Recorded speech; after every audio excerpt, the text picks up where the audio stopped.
the theme of this year's conference is Life and Dignity, a Global Commitment.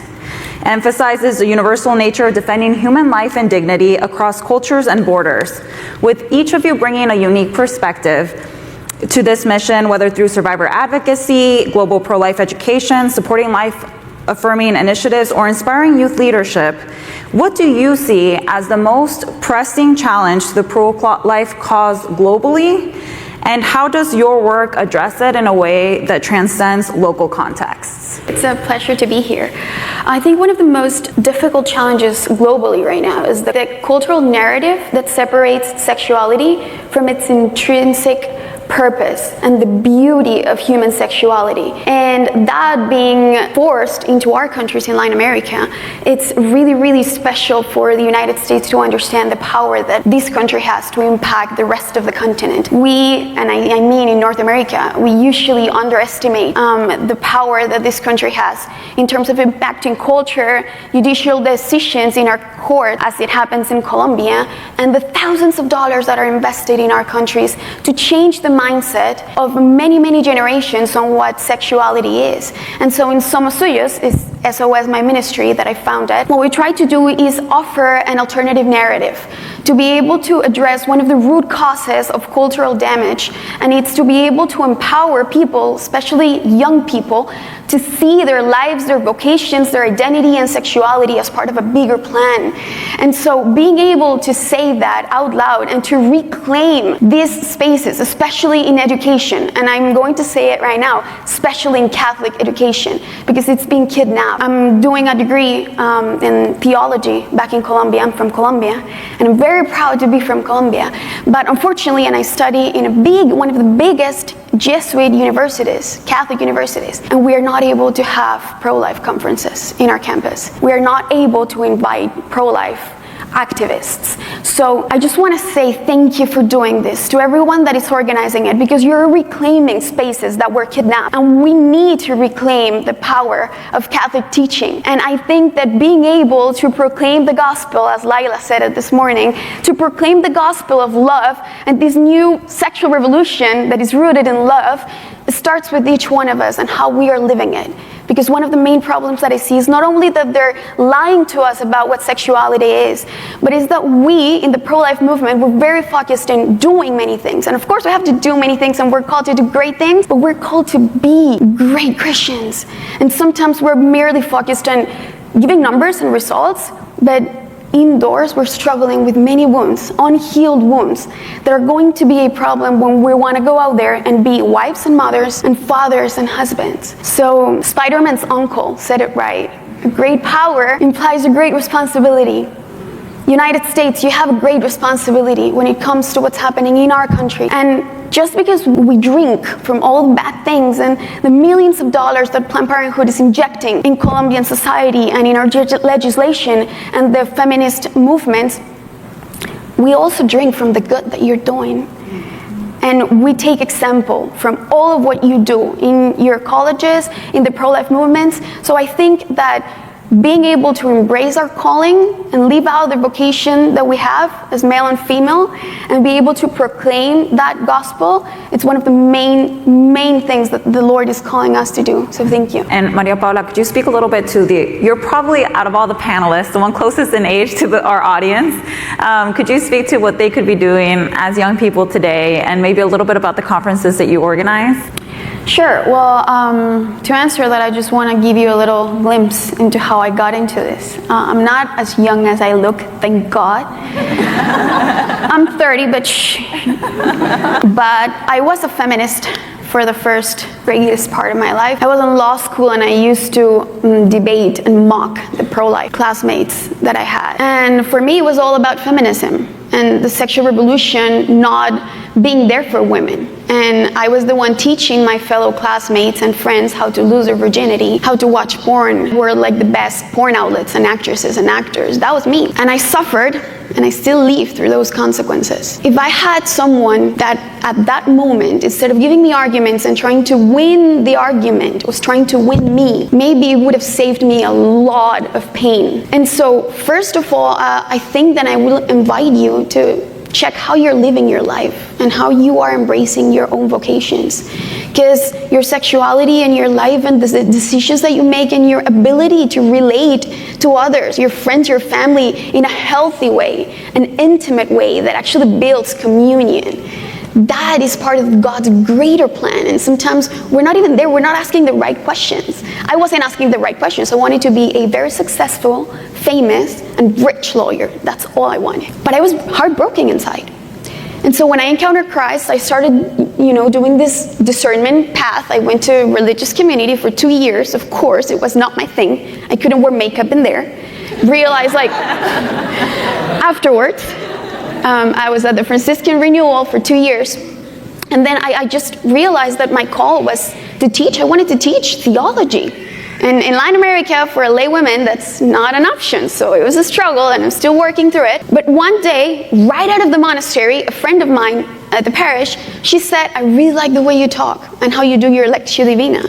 Why don't you record yourself, and I will open an Instagram account for you? And I was like, no, I don't even know what's Instagram. Remember, Franciscan Renewal for 2 years, had no idea what Instagram was. And so she said, you just record yourself and forward the file to me and I'll do it. I had no idea what was going on. And then 2 years later, she said, I'm leaving for a different ministry. Here's your account. You have 80,000 followers.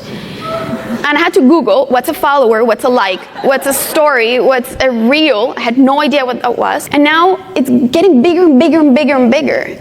It was never my plan to become famous or have lots of people connecting to my live streams. That was not part of the plan. I just wanted to do what God was calling me to do. And I wanted to talk to people about what I was going through, about how hard it is, not romanticize, but how hard it is to embrace Christianity after you've been addicted to porn and masturbation, and how there's hope for you. It's not going to be easy, but it's fulfilling and liberating profoundly. And you are called to be a wife or a religious sister or a consecrated man and woman. And there's a path that you have to work through to get there. And when people my age started hearing that, it changed everything around me. And now we have a huge ministry, and that's how we put up all these conferences in Colombia. And the way I do it is, remember what I said. We drink from the bad things that we get from this country, but we also drink from the good. When I encountered theology of the body, it changed my life.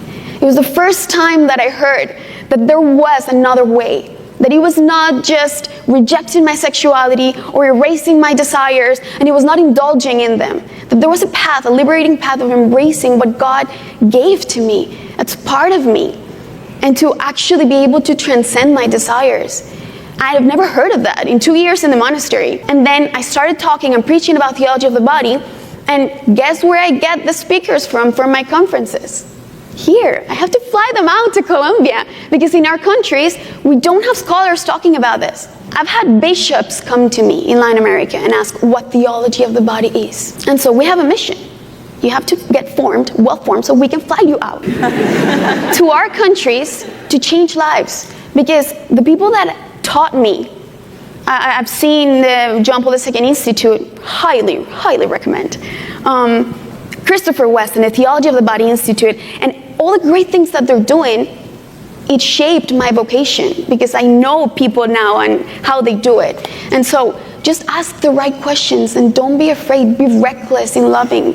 And be reckless in proclaiming life and sexuality first in your life.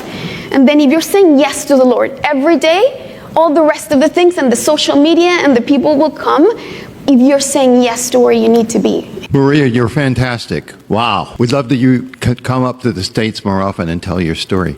But here's my question. Why at the Catholic University in Colombia is it impossible to have a pro-life conference? This is the thing, and we don't realize that. The Catholic Church is our mother, our spiritual mother.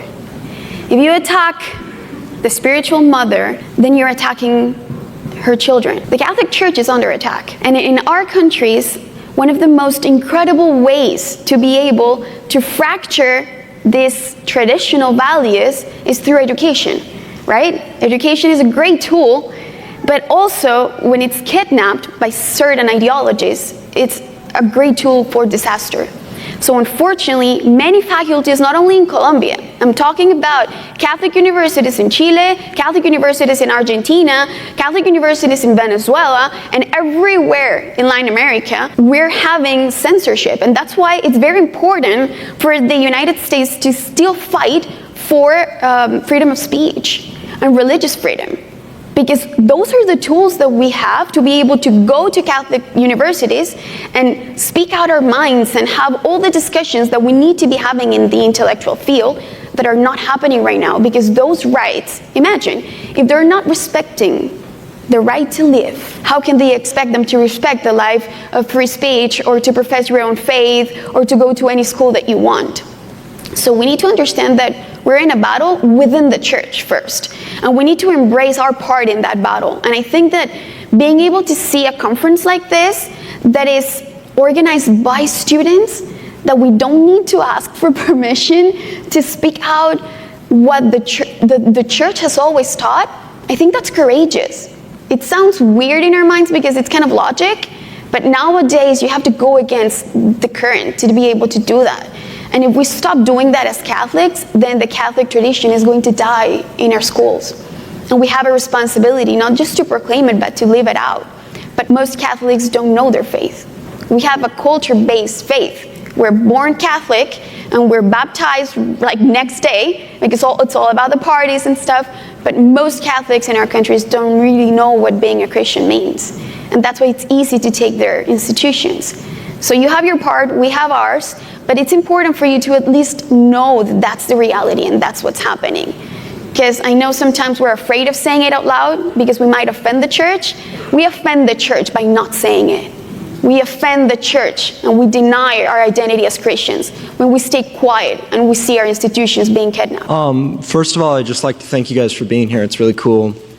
My question is, I think you touched on it a little bit, but this idea of like the nuclear family and how I feel like that's really prevalent to this abortion problem, and the fact that when we don't really have this connection to the family, people like promiscuity is just acceptable. So how do we like combat this idea that the nuclear family is somehow wrong or inherently evil? When you want to reach societal fragmentation, you have to attack the family. John Paul II said that there will be no peace in the world as long as the family is not protected. And as we were saying before, in order to do something in the pro-life fight, we need to show the stories, right? Well, we need to show real and healthy families. And sometimes it's easier to look out and ask people to have really healthy families, but when we look at our family, our parents are messy, right? And our brothers and siblings are messy. And the tiny little things that we do to rebuild the relationships that we have in our own families is going to be a living testament of what the family actually is the local church. Even coming from different sorts of family environments and family wounds, as you said, we can still do our own healing process to be able to have the families that we wish we had when growing up. And it's a hard job. I encounter many single women. I'm a single Catholic woman, and very single Catholic women. And when I talk to these girls, of course, there's this rush, like I really want to meet my St. Joseph and get married. And sometimes we romanticize that a lot and we forget that it's hard, that we need to equip ourselves and learn how to answer to that calling. And in those little situations, just think about a guy, a very Catholic guy that goes to Mass every day, prays his rosary, but he's not willing to deal with his father wound. He doesn't talk with his mother, or he is a mama's boy.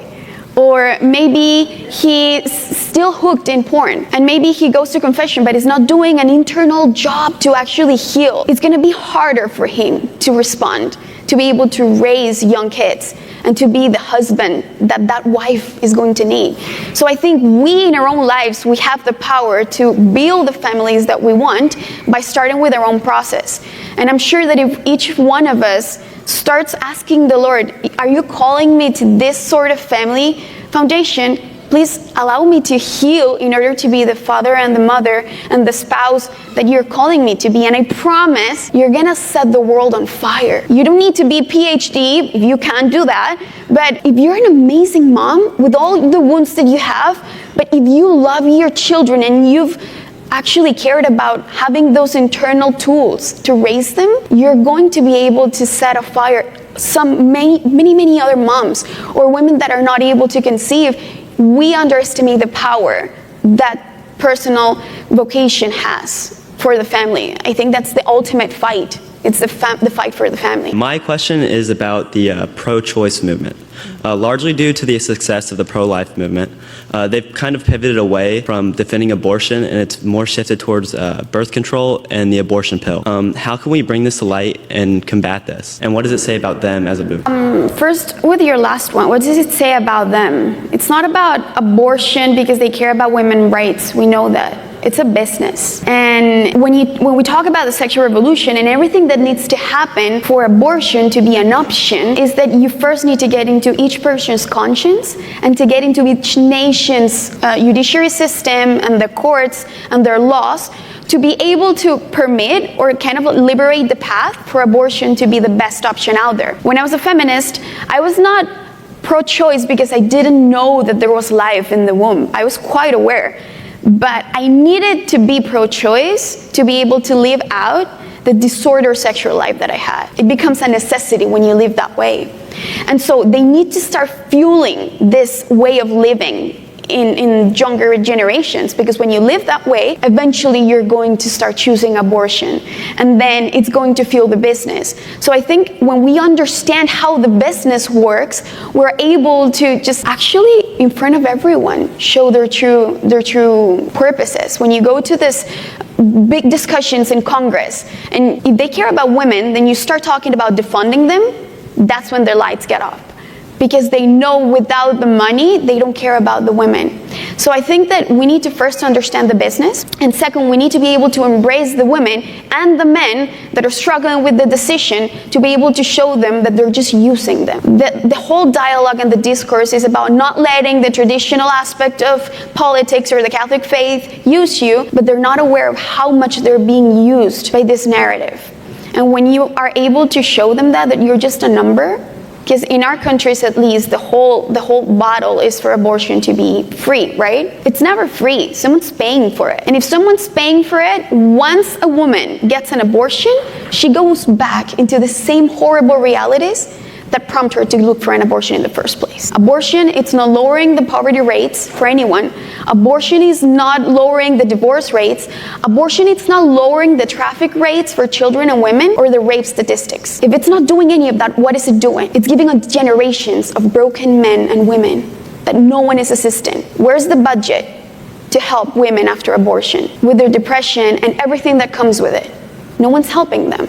If we're able to show that and the numbers are out there, there's no argument that they're going to actually win them back. There's no. The closing question is, if you guys could each reflect on a hopeful note. In a world often marked by division, what is one practical, unifying action or mindset you believe individuals or organizations can adopt today to advance the protection of life and dignity worldwide from womb to tomb? Well, I would say one of the most important things is remembering what the Lord said over and over again in the gospel. Be not afraid. Be not afraid of speaking out your minds, of asking questions, the hard ones. Be not afraid of standing alone, because you're going to lose friends in the way. And we're so scared of being alone, and we're afraid, and then we lower our standards when we date. And we're scared of saying that we believe in chastity until marriage. And we're scared of saying, yes, Lord, if you want me to be a father, I'll do it. If you want me to be a consecrated virgin, I'll do it. If you want me to be a priest or a mom, I'll do it. Because we're afraid, and fear paralyzes. And I think that believing in the Lord, we believe that He exists, and then we call ourselves Christians. But we don't believe in what He says and what He's calling us to do. And so even in faith, when you're scared, even if you're saying it with a trembling voice, Lord, I trust in you, and I trust that what you're calling me to do and what you're calling me to say, and even if in periods of time you're alone and you're fighting on your own and you're losing people and you're fighting against everyone and that's how it seems, be not afraid. Just close your eyes and in the most interior part of your heart, keep saying, Jesus, I trust in you, and you're never wrong. And you're never going to send me to die without a purpose. You know, this type of tiny deaths that we go through every day being Christians. Every single one of those deaths has a purpose in your life to be resurrecting sources of life for others. So just ask yourself, what am I afraid of? Because you have to name it, specific names. In the way that you have friendships, in the way that you date, in the way that you talk to your parents, in the way that you accept ministry in campus, everything that you do is going to be attacked by fear. If you're able to name it and call it out to the Lord and say, Lord, bring courage to this. Give me a courageous heart and a heart that trusts in you, everything will happen. I promise you, I would have never thought I would be here. Everything happens if He's calling you to do it, and if you say yes and you trust in Him. Amen.